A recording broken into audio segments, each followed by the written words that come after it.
Okay, I was, in my mediocrity, destroyed by Xylon fire.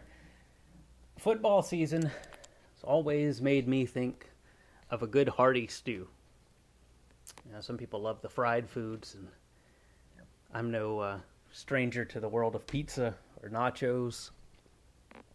But I like, with football, a nice hearty stew of some sort. Let's get that crock pot out and throw a lot of vegetables and onions and tomatoes and throw some meat in there and throw some pasta in there. Let's thicken that up and have a nice big bowl of hearty soup, something I can put some hot sauce on and maybe eat with some cornbread and really enjoy the fall season. Halloween will be coming soon. Ghouls and goblins, monsters a go-go. Reminds me of my childhood. The monsters a go-go. I feel there was something going on between the world of Barris custom autos and Rat Fink model sets. Maybe that counter at the local store. You go to your local department store and there'd be a glass counter, maybe a pressing device, this ironing device that would transfer decals onto the t-shirt of your choice. And you could flip through this large notebook with all these different decals you could choose, You probably had some Battlestar Galactica decals that you could choose for your shirt. You might be able to pick out some different letters, and you'd think to yourself, what am I going to write on my shirt? The Fonz? No. Ace? No. I could write Chad, my name. Yeah, could I get those prismatic letters? And yeah, let's arrange it just across the back, I think. No, to the front. I want to see them. And they would stamp that device down and had like kind of a smooth orange plate that would sandwich down over the t-shirt and transfer the decal of your choice onto your t-shirt. There's usually be examples hanging up behind the counter, but the full book of choices was something you would thumb through. And part of the Monster A-Go-Go appeal may have been because a lot of these characters had last been seen, as far as popular culture goes, in really schlocky representations in drive-in movies. And you can see marketers thinking to themselves that, how are we going to dive into this gift basket of public domain and come up with something fresh? And so let's kind of change the marketing of it to a little more kid-friendly. Maybe, a little intentionally campy.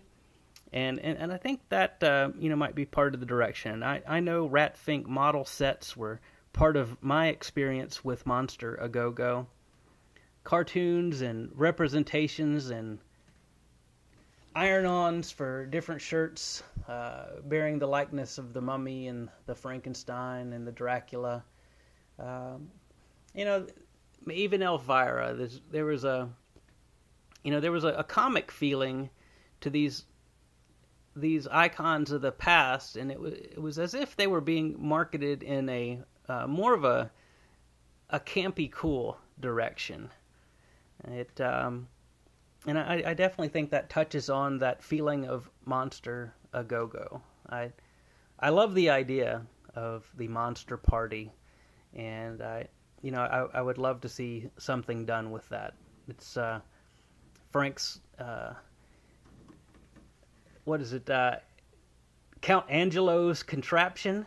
What a great idea! I would really recommend that he try to find a way to at least make one of those.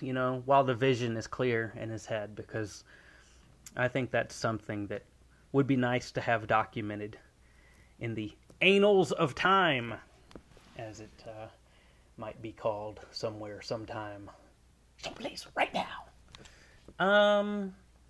My other thoughts turn back to football. Playing football in the neighborhood. Soups, stews.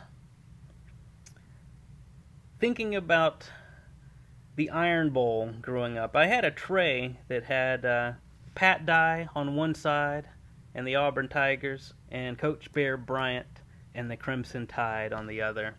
And that was a very important tray in the house. That was the preferred tray. My brother and I would sort of do brotherly battle over who would use that sometimes, and get really angry if you thought one or the other was trying to damage that tray. But I'm glad football season is here, and I do look forward to the day when I enjoy it to its fullest. I hope you guys are enjoying the monster vision that is now coming out of the speakers. It is ready in IR broadcast mode now.